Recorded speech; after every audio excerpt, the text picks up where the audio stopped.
سلام هي حتى مطلع الفجر.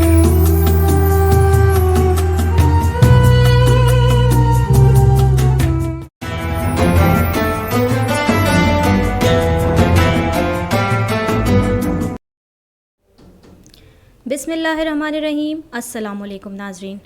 پروگرام چراغ راہ کے ساتھ آپ کی میزبان عائشہ زاہد حاضر خدمت ہوں. ناظرین، زندگی کو کامیاب کیسے بنایا جائے یہ میں آپ کو بتاؤں گی احادیث و اقوال کے ذریعے.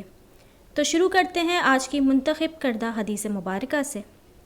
نبی کریم صلی اللہ علیہ وآلہ وسلم نے فرمایا، اللہ تعالیٰ فرماتا ہے کہ میں اپنے بندے کے گمان کے ساتھ ہوں، اور جب وہ مجھے اپنے دل میں یاد کرتا ہے تو میں بھی اسے اپنے دل میں یاد کرتا ہوں، اور جب وہ مجھے مجلس میں یاد کرتا ہے تو میں اس سے بہتر فرشتوں کی مجلس میں اسے یاد کرتا ہوں، اور اگر وہ مجھ سے ایک بالشت قریب آتا ہے میں اس سے ایک ہاتھ قریب ہو جاتا ہوں، اور اگر وہ مجھ سے ایک ہاتھ قریب آتا ہے تو میں اس سے 2 ہاتھ قریب ہو جاتا ہوں، اور اگر وہ میری طرف چل کر آتا ہے تو میں اس کے پاس دوڑ کر آتا ہوں.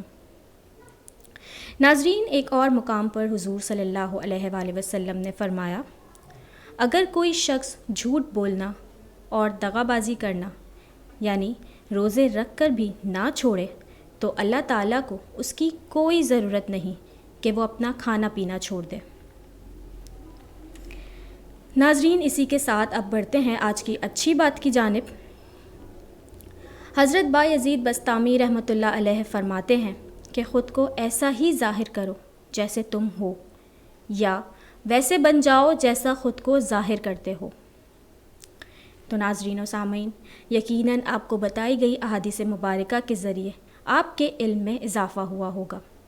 ہم امید کرتے ہیں کہ آپ کو پروگرام چراغ راہ کے ذریعے جو کچھ سیکھنے کو مل رہا ہے وہ آپ اپنی زندگی میں شامل کر کے اپنی زندگی کو بہترین انداز میں گزار رہے ہوں گے. اسی کے ساتھ پروگرام چراغ راہ اپنے اختتام کو پہنچتا ہے. آپ سے ملاقات ہوگی اگلے پروگرام میں کچھ نئی احادیث و اقوال کے ساتھ. تب تک کے لیے مجھے دیجیے اجازت. اللہ حافظ.